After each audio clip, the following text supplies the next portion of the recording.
عابد بن ہلال غنزی نے بیان کیا، انہوں نے کہا کہ بصرہ کے کچھ لوگ ہمارے پاس جمع ہو گئے، پھر ہم انس بن مالک رضی اللہ عنہ کے پاس گئے اور اپنے ساتھ ثابت بنانی رضی اللہ عنہ کو بھی لے گئے تاکہ وہ ہمارے لیے شفاعت کی حدیث پوچھیں۔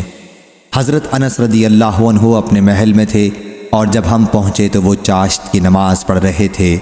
ہم نے ملاقات کی اجازت چاہی اور ہمیں اجازت مل گئی۔ اس وقت وہ اپنے بستر پر بیٹھے تھے۔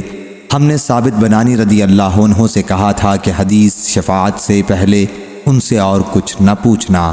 چنانچہ انہوں نے کہا، اے ابو حمزہ، یہ آپ کے بھائی بصرہ سے آئے ہیں اور آپ سے شفاعت کی حدیث پوچھنا چاہتے ہیں۔ انہوں نے کہا کہ ہم سے محمد صلی اللہ علیہ وسلم نے بیان کیا، آپ نے فرمایا کہ قیامت کا دن جب آئے گا تو لوگ ٹھاٹھے مارتے ہوئے سمندر کی طرح ظاہر ہوں گے، پھر وہ آدم علیہ السلام کے پاس آئیں گے اور ان سے کہیں گے کہ ہماری اپنے رب کے پاس شفاعت کیجیے۔ وہ کہیں گے کہ میں اس قابل نہیں ہوں، تم ابراہیم علیہ السلام کے پاس جاؤ، وہ اللہ کے خلیل ہیں۔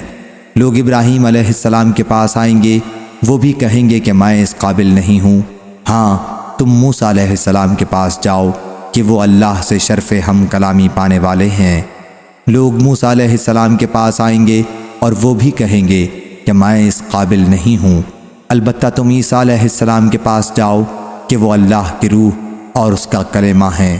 چنانچہ لوگ عیسیٰ علیہ السلام کے پاس آئیں گے، وہ بھی کہیں گے کہ میں اس قابل نہیں ہوں، ہاں تم محمد صلی اللہ علیہ وسلم کے پاس جاؤ۔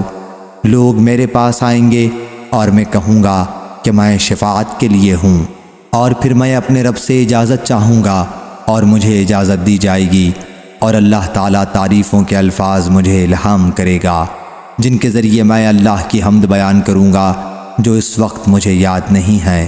چنانچہ جب میں یہ تعریفیں بیان کروں گا اور اللہ کے حضور میں سجدہ کرنے والا ہو جاؤں گا تو مجھ سے کہا جائے گا، اے محمد صلی اللہ علیہ وسلم، اپنا سر اٹھاؤ، جو کہو گے وہ سنا جائے گا، جو مانگو گے وہ دیا جائے گا، جو شفاعت کرو گے قبول کی جائے گی۔ پھر میں کہوں گا، اے رب میری امت میری امت۔ کہا جائے گا کہ جاؤ اور ان لوگوں کو دوزخ سے نکال لو جن کے دل میں ذرہ یا رائی برابر بھی ایمان ہو۔ چنانچہ میں جاؤں گا اور ایسا ہی کروں گا، پھر میں لوٹوں گا اور یہی تعریفیں پھر کروں گا اور اللہ کے لیے سجدے میں چلا جاؤں گا۔ مجھ سے کہا جائے گا، اپنا سر اٹھاؤ، کہو آپ کی سنی جائے گی۔ میں کہوں گا، اے رب میری امت میری امت۔ اللہ تعالیٰ فرمائے گا، جاؤ اور جس کے دل میں ایک رائی کے دانے کے کم سے کم تر حصے کے برابر بھی ایمان ہو اسے بھی جہنم سے نکال لو۔ پھر میں چلا جاؤں گا اور نکال لوں گا۔ پھر جب ہم انس رضی اللہ عنہ کے پاس سے نکلے تو میں نے اپنے بعض ساتھیوں سے کہا کہ ہمیں امام حسن بصری رحمۃ اللہ علیہ کے پاس بھی چلنا چاہیے، وہ اس وقت ابو خلیفہ کے مکان میں تھے، اور ان سے وہ حدیث بیان کرنی چاہیے جو انس رضی اللہ عنہ نے ہم سے بیان کی ہے۔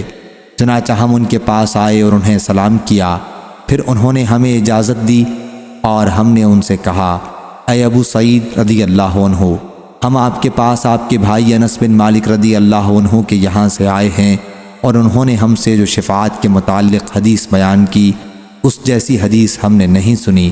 انہوں نے کہا، بیان کرو۔ ہم نے ان سے حدیث بیان کی۔ جب اس مقام تک پہنچے تو انہوں نے کہا کہ اور بیان کرو۔ ہم نے کہا کہ اس سے زیادہ انہوں نے نہیں بیان کی۔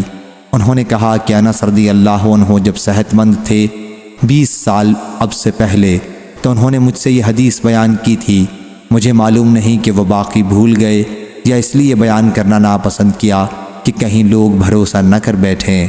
ہم نے کہا، ابو سعید رضی اللہ عنہ، پھر آپ ہم سے وہ حدیث بیان کیجئے۔ آپ اس پر ہنسے اور فرمایا، انسان بڑا جلد باز پیدا کیا گیا ہے، میں نے اس کا ذکر ہی اس لیے کیا ہے کہ تم سے بیان کرنا چاہتا ہوں۔